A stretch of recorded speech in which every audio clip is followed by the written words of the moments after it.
दोस्तों मैच में हार जीत तो अलग बात है, मगर आज इतिहास रच दिया नेपाल क्रिकेट टीम ने।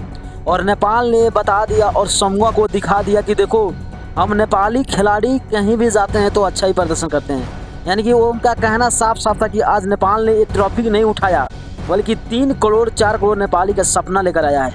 यानी कि मैं आपको बता दूं दोस्तों, नेपाल क्रिकेट ने जिस तरह प्रदर्शन किया है वर्ल्ड कप क्वालिफाई में, भाई काबिले तारीफ है। यानी कि सोचो नेपाल क्रिकेट टीम की किस तरह की प्रदर्शन था और शायद देखने लायक था, इसीलिए चर्चा पूरा दुनिया में चल रहा है। यानी कि दोस्तों, नेपाल क्रिकेट टीम ने जिस अंदाज में बैटिंग किया है, जिस अंदाज में बॉलिंग किया है, यानी कि तबाही मचा दिया है दोस्तों।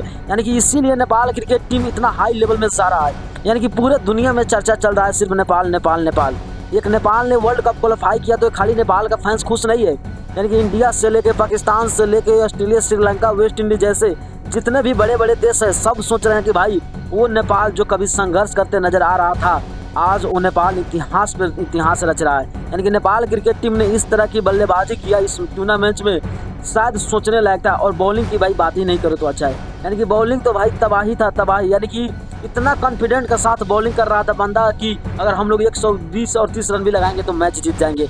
मगर नेपाल ने इतिहास रच दिया और 4 करोड़ नेपाली का सपना जीत कर ले आया। यानी कि नेपाल क्रिकेट टीम की जय जयकार पूरे दुनिया में चल रहा है अभी के पीरियड में। वो आप लोग क्या सोच रहे हैं? अगर आप लोग नेपाली फैंस होंगे तो वीडियो में जरूर कमेंट कीजिएगा और वीडियो को शेयर करके चैनल जरूर सब्सक्राइब कीजिएगा।